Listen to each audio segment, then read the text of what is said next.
Governor அவங்களை கூப்பிட்டு பேசி அவங்கள வந்து அப்பாயின்மெண்ட் கொடுத்து லேட்டரா 1 month பீரியட் கொடுத்து மெஜாரிட்டி ப்ரூவ் பண்ண சொல்லுவாங்க.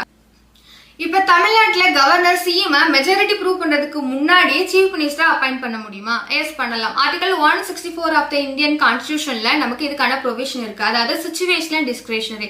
இப்ப தமிழ்நாட்டுல ஹங் அசம்பிளி, அதாவது எந்த ஒரு தனி பார்ட்டியுமே தனி மெஜாரிட்டி ப்ரூவ் பண்ணல அப்படின்னா, ஒரு கட்சி அதிகமான ஓட் வந்து வின் பண்ணிருக்காங்க அப்படின்னா, கவர்னர் அவங்களை கூப்பிட்டு பேசி அவங்கள வந்து அப்பாயின்மெண்ட் கொடுத்து லேட்டரா 1 month பீரியட் கொடுத்து மெஜாரிட்டி ப்ரூவ் பண்ண சொல்லுவாங்க.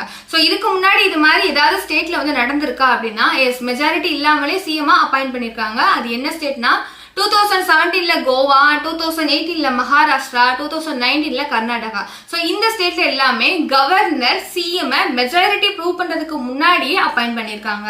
இப்ப எந்த மெஜாரிட்டி சட்டசபையில ப்ரூவ் பண்ணணும் அப்படின்னா, simple majority present and voting வந்ததுல 50% பிளஸ் 1 வந்து ஓட்டு வாங்கியிருக்கணும். இது வந்து அப்சல்யூட் மெஜாரிட்டி கிடையாது. அதே மாதிரி இது ரிலேட்டட் ஒரு சுப்ரீம் கோர்ட் கேஸ் பார்த்தோம் அப்படின்னா எஸ்ஆர் பொம்மை கேஸ். இந்த கேஸ்ல சுப்ரீம் கோர்ட் மெஜாரிட்டிங்கிறது ஃப்ளோர் டெஸ்ட்ல தான் வந்து டெஸ்ட் பண்ணணும், தனிப்பட்ட கவர்னர் ஆபீஸ்ல பண்ணக்கூடாது. சோ இதை வந்து நமக்கு ஜட்மெண்ட்ல ஹைலைட் பண்ணிருப்பாங்க. அதே மாதிரி கவர்னர் யாருக்கு ரெஸ்பான்சிபிள்? பிரசிடென்ட்டுக்கா, இல்ல சென்ட்ரல் கவர்மெண்ட்டுக்கா, இல்ல சிஎம் அண்ட் கவுன்சில் ஆஃப் மினிஸ்டருக்கா? சோ இந்த கேள்விக்கான பதில கமெண்ட் பண்ணுங்க. தேங்க்ஸ் ஃபார் வாட்சிங்.